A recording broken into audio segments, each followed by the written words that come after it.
Hi అండి, welcome to make life beautiful in Telugu channel. ఇవాళ నేను మీతో భీష్మ ఏకాదశి విశిష్టతను గురించి దాని గురించి కొన్ని విషయాలని షేర్ చేద్దామని అనుకుంటున్నానండి. మాఘ శుక్ల ఏకాదశిని భీష్మ ఏకాదశి అని అంటాము. శ్రీ విష్ణు సహస్రనామం భీష్మ పితామహుడు పాండవులకు చేసిన మహోపదేశం. తండ్రి సౌఖ్యం కోసం తన సింహాసనాన్ని త్యాగం చేసిన ధీరుడు భీష్ముడు. తన ద్వారా కలిగేటువంటి సంతానం వల్ల ఆ త్యాగం ఎక్కడ పొల్లుపోతుందోనన్న సంశయంతో ఆజన్మాంతం పెళ్లి చేసుకోనంటూ భీష్మన ప్రతిజ్ఞ చేసిన ధీరుడు. భీష్మునికి తన కోరుకున్న సమయంలో తనువు చాలించగలిగేటువంటి వరం ఉంది. అందుకే ఆయన మార్గశిర మాసంలో అంపశయ్య మీదకు చేరుకున్న ఉత్తరాయణ పుణ్యకాలం వచ్చే వరకు వేచి ఉన్నారు. ఉత్తరాయణం ప్రవేశించిన తర్వాత అష్టమి రోజున తనని ఐక్యం చేసుకోమని ఆ కృష్ణ పరమాత్ముని వేడుకున్నారు. భీష్ముడు జీవితం యావత్తు పరిపక్వంగానే గడిచింది. ఇక తన మరణ సమయంలోనూ తన విశిష్టతను చాటుకున్నాడు ఈ కురువృద్ధుడు. తనను చూసేందుకు అంపశయ్య వద్దకు వచ్చినటువంటి ధర్మరాజుకు రాజనీతిలోని సారాంశమంతా బోధించారు.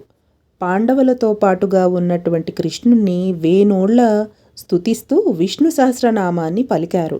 అలాంటి భీష్ముని కొలుచుకునేందుకు ఆయన నిర్యాణం చెందిన తర్వాత వచ్చేటువంటి ఏకాదశే భీష్మ ఏకాదశిగా జరుపుకుంటున్నాం. ప్రతి ఏకాదశికి ఉండే నియమాలే భీష్మ ఏకాదశికి వర్తిస్తాయి. దశమి నాటి రాత్రి నుంచి ద్వాదశి ఉదయం వరకు ఉపవాసం ఉండమని, ఏకాదశి రాత్రివేళ జాగరణ చేయమని పెద్దలు సూచిస్తారు. దీంతో పాటుగా విష్ణు పూజకు ఈ వేళ విశేష ప్రాధాన్యం ఉంటుంది.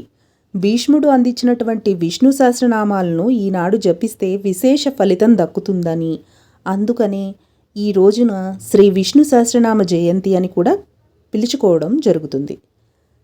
అలాగే భగవద్గీత పఠించేందుకు కూడా ఇది అనువైన రోజని అంటారు. భీష్మ ఏకాదశిని జయ ఏకాదశి అని కూడా పిలుస్తారు. ఈరోజు మొదలుపెట్టిన ఏ కార్యమైనా విజయవంతమవుతుందని ఓ నమ్మకం, అందుకనే ఆ పేరు. ఇక భీష్ముడు భారతీయులందరికీ కూడా పూర్వీకుడే. ఆచార్యునిగా, భరతవంశంలో ఆది పురుషునిగా ఆయన మనకు స్మరణీయుడు. అందుకనే ఈ రోజున ఆయనకు తర్పణాలను విడవాలని సూచిస్తారు. ఈ రోజున భీష్ముని తమ పూర్వజనునిగా భావిస్తూ ఎవరైతే ఆయనకు తర్పణం విడిస్తారో వారి పాపాలన్నీ దహించుకుపోతాయని పెద్దలు చెప్తారు. వీలైతే ఈ రోజున బ్రాహ్మణులకు ఛత్రం, చెప్పులు, జలపాత్ర, వస్త్రాలు దానం చేయమని సూచిస్తారు. రథసప్తమి నుంచి సూర్యుని తీక్షణత పెరుగుతూ వస్తుంది కాబట్టి బహుశా ఈ సూచన చేసి ఉంటారు.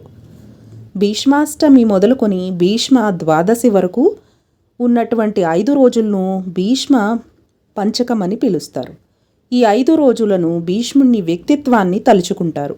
భీష్ముని జీవితం నుంచి ప్రేరణ పొందేందుకు ఈ 5 రోజులను కేటాయిస్తారు. మనం తరచూ వినేటువంటి వ్యక్తిత్వ వికాస తరగతులకు ఏమాత్రం తీసిపోని ఆచారమే ఇది. పైగా భీష్మ ఏకాదశి నాడు ఉపవాసం ఉంటూ విష్ణు సహస్రనామాలను జపిస్తే, భగవద్గీతను పఠిస్తే, భీష్ముని తలుచుకుంటూ సాగేటువంటి కృతువులతో మనిషి వ్యక్తిత్వమే సాత్వికంగా మారిపోతుంది. అంతేనండి, భీష్మ పితామహుని గురించి నాకు తెలిసిన విషయాలని మీతో షేర్ చేసుకున్నాను. మీకు కనుక నా వీడియోలు నచ్చినట్టయితే తప్పకుండా లైక్ చేయండి, షేర్ చేయండి, అలాగే సబ్స్క్రైబ్ కూడా చేసుకోండి.